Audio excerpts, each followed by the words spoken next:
Prologue. Do not swear by the moon, for she changes constantly. Then your love would also change.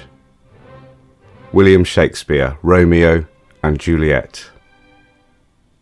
For me, the most ironic token of the first human moon landing is the plaque signed by President Richard M. Nixon that Apollo took to the moon. It reads, "We came in peace for all mankind." As the United States was dropping 7.5 megatons of conventional explosives on small nations in Southeast Asia, we congratulated ourselves on our humanity. We would harm no one on a lifeless rock. Carl Sagan. At first, Earth was alone in its orbit. Oh, sure, there were lots of collisions with asteroids and even the occasional comet. These were mere sand grains on a mountain in comparison to its size in the beginning. It swung about, silent, implacable, moving according to the unchangeable laws discovered by one of its later inhabitants. New, fresh from the formation of the system around it only a brief 100 million years or so before, it was a barren, lifeless, crusted ball of molten rock and seas of lava hurtling through space at over 50,000 miles an hour, swallowing up anything in its path.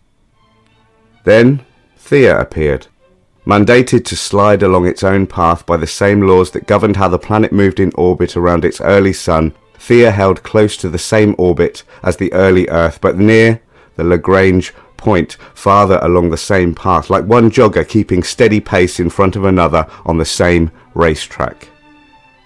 But the race was due to end.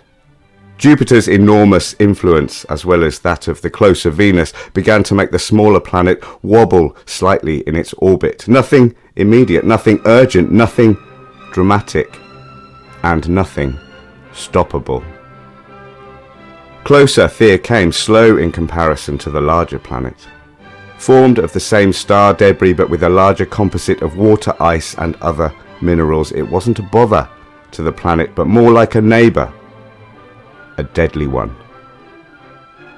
At a relative snail's pace of 4 kilometers per second, it finally approached the young Earth.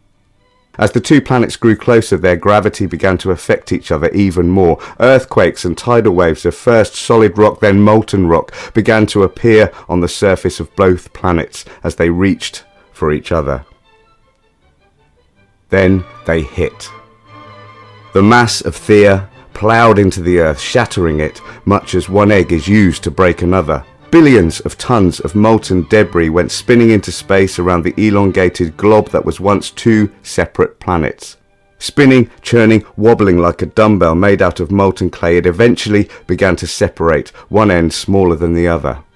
The process took thousands of years, but slowly, surely, the Earth was reformed, larger than it had been before, because of the added mass of the lost Theia. What remained of Theia became the new moon, circling its mother planet. The Earth day then was only about 4 hours long, and the moon was huge in the sky, hanging there only around 30,000 kilometers above the surface of the Earth. Slowly, slowly, it began to recede, taking some of the Earth's momentum with it and its own mass, slowing down the Earth's day by less than a millionth of a second a day, locking itself and the Earth into a more stable orbit around each other.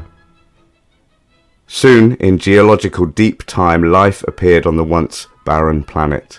Bolstered by liquid water that transformed from the ice that Theia gave, a precious substance that was nowhere else in the solar system at that time, life began to flourish. Microbial at first, then larger and larger forms, variating, branching out, flora and fauna, sea, then land, then the skies above both. Life flourished on. Eventually some of those life forms landed on the once sister planet, now the satellite of its former sibling. They raised a flag, then left it alone. For decades.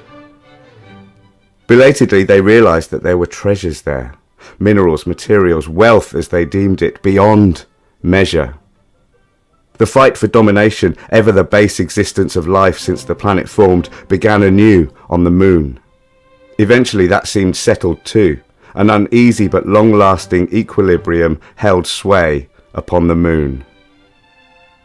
Till Tuesday, October the 27th, 2099.